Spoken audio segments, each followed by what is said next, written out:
I was born an idiot, but I'm cleverer than people think. I can think things okay, but when I have to say them or write them down, sometimes they come out all wrong. When I was born, my mom named me Forrest. My daddy died just after I was born. He worked on the ships. One day a big box of bananas fell down on my daddy and killed him. I don't like bananas much, only banana cake. I like that alright. At first when I was growing up, I played with everybody, but then some boys hit me, and my mom didn't want me to play with them again. I tried to play with girls, but they all ran away from me. I went to an ordinary school for a year. Then the children started laughing and running away from me. But one girl, Jenny Curran, didn't run away, and sometimes she walked home with me. She was nice. Then they put me into another kind of school, and there were some strange boys there. Some couldn't eat or go to the toilet without help. I stayed in that school for 5 or 6 years. But when I was 13, I grew 6 inches in 6 months, and by the time I was 16, I was bigger and heavier than all the other boys in the school. One day I was walking home, and a car stopped next to me. The driver asked me my name, and I told him. "What school do you go to?" he asked. I told him about the idiot school. "Do you ever play football?" he asked. "No," I told him. "I see other people playing, but I don't play, and they never ask me to play with them." "Okay," the man said. 3 days later, the man in the car came and got me out of school. Mom was there, and they got all the things out of my desk and put them in a brown paper bag. Then they told me to say goodbye to the teacher. The man in the car took me and Mom to the new high school. There, an old man with gray hair asked me lots of questions, but I knew that they really wanted me to play football. The man in the car was a football coach called Fellers. Coach Fellers asked me to put on a football suit, then asked me to undress and dress again 20 times until I could do it easily.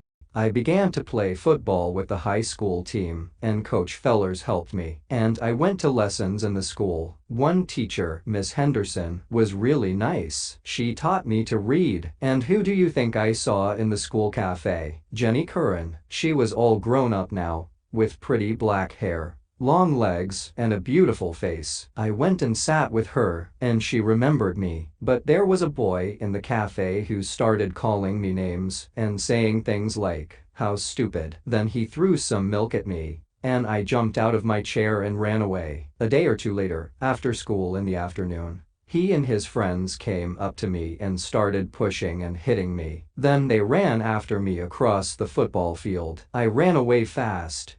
I saw that Coach Fellers was watching me. He had a strange look on his face, and he came and told me to put on my football suit. That afternoon, he gave me the ball to run with. The others started running after me, and I ran as fast as I could. When they caught me, it needed 8 of them to pull me down. Coach Fellers was really happy. He started jumping up and down and laughing, and after that, everybody liked me. We had our first game, and I was frightened, but they gave me the ball, and I ran over the goal line 2 or 3 times. People were really kind to me after that. Then something happened which was not so good. I want to take Jenny Curran to the cinema, I told Mom one day.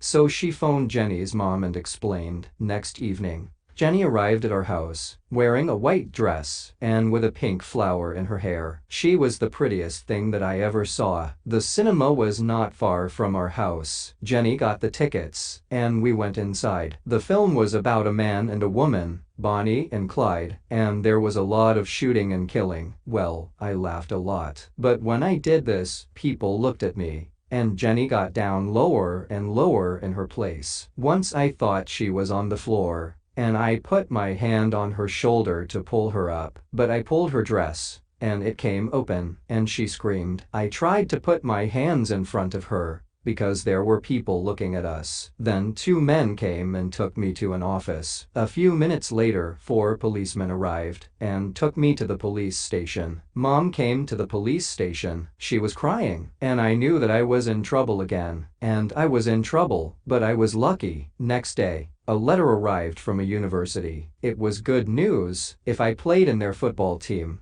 There was a place for me in school there, and the police said, "That's okay with us. Just get out of town." So the next morning, Mom put some things into a suitcase for me and put me on a bus. She was crying again, but they started the bus and away I went.